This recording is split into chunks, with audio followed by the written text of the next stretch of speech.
Athi cut off my access to the community lake because my kayak was an eyesore.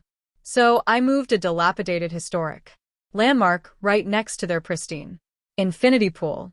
My small non-HOA property had a deed right-off way to the lake that the water-eyed grounded community was built around. For years, I'd launched my small fishing kayak from a little patch of shore. Then the HOA elected a new president, a retired plastic surgeon who decided my simple kayak and old pickup truck were detrimental to the luxury aesthetic. They installed a locked gate and a key card system, effectively blocking my legal access. When I protested, they told me to sue them if I didn't like it. They assumed I'd fight them over the lake. They never imagined I'd fight them over land. I found my weapon at a town auction, lot number 237. It was a dilapidated pre-Civil War sharecrower's cabin scheduled for demolition. It was ugly, falling apart, and historically significant.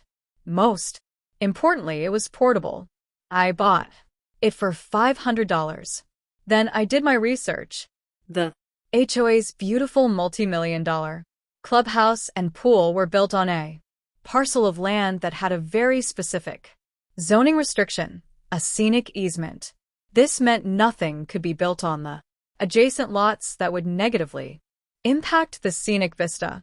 The HOA used this to keep the views pristine, but the law had an exception. It did not apply to the relocation of registered historical structures. I had the cabin officially registered as a county historical landmark. Then I hired a house-moving company.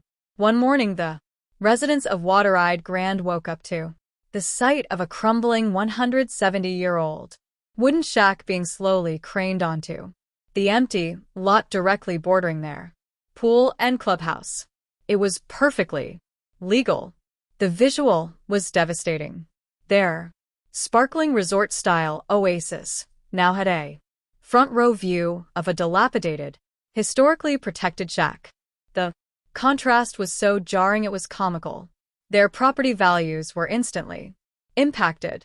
The scenic vista was now a view of decaying wood and a rusty tin roof. The HOA president was beside himself with fury. He couldn't force me to move it. He couldn't force me to fix it up because its historic character had to be preserved, which meant it had to stay dilapidated. He came to my house, defeated. "What do you want?" he asked, through gritted teeth. My terms were simple. The HOA would pay to have the cabin moved to a different part of my property out of sight. They would then build me a brand new private boat dock with a locking boathouse on the lake. They would give me a permanent, unconditional key card and a written apology, and they would pay a 5-figure sum for my inconvenience. They had no choice.